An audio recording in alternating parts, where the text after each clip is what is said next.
ఈరోజు కామారెడ్డి జిల్లా కేంద్రంలో మరి మున్సిపల్ ఎన్నికల ప్రచారంలో భాగంగా ఈరోజు 8వ వార్డు నుండి కాంగ్రెస్ పార్టీ బలపరిచినటువంటి అభ్యర్థి గంప ప్రసాద్ గారికి ఈరోజు పెద్ద ఎత్తున 8వ వార్డు ప్రజలు ఈరోజు స్వాగతం పలుకుతా ఉన్నారు. ఎందుకంటే గతంలో ఎంతో మంది ఇక్కడ కౌన్సిలర్ గా పనిచేసినప్పటికీ కూడా వారి పాలనతో ఇక్కడ ప్రజా సమస్యల పరిష్కారంలో విఫలం కావడం జరిగింది. ఈరోజు మొన్నటి వరదల కారణంగా ఈ ప్రాంతంలో చాలా ఇబ్బందులు, శాశ్వత పరిష్కారం అనేటువంటిది కేవలం అధికారంలో ఉన్నటువంటి కాంగ్రెస్ పార్టీ ద్వారా మాత్రమే సాధ్యమవుతుంది. ఎందుకంటే నిధులు రావాలి అంటే రాష్ట్రంలో ఏ ప్రభుత్వం అయితే ఉంటుందో మరి ఇక్కడ ఉన్నటువంటి వార్డు కౌన్సిలర్ కూడా అదే ప్రభుత్వానికి సంబంధించిన వ్యక్తి ఉంటే ఎక్కువ మొత్తంలో షబ్బీర్ అలీ గారి సహకారంతో నిధులను తీసుకువచ్చి అభివృద్ధి పదంలో 8వ వార్డును నిలపడానికి అవకాశం ఉంటుంది.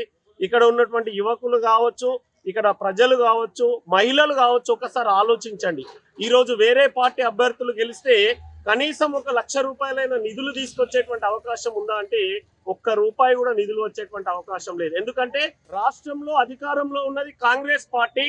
8వ వార్డు అభ్యర్థిగా గెలువబోయేటువంటిది కూడా గంప ప్రసాద్ అనేటువంటి విషయాన్ని మనం గుర్తుపెట్టుకోవాలి.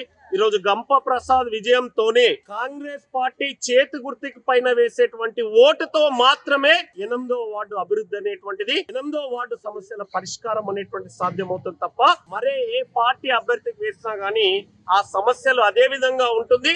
మళ్ళీ 5 సంవత్సరాలు ఇబ్బందుల పాలు కావాల్సి ఉంటుంది. కాబట్టి ప్రజలందరికీ కూడా విజ్ఞప్తి చేస్తా ఉన్నాం. ఈరోజు రాష్ట్రంలో కాంగ్రెస్ పార్టీ అధికారంలో ఉంది. రేవంత్ రెడ్డి గారు ముఖ్యమంత్రిగా ఉన్నారు. స్వయంగా ఈ 8వ వార్డు ముఖ్యమంత్రి గారు వచ్చి మరి హామీ కూడా ఇవ్వడం అనేటువంటిది జరిగింది.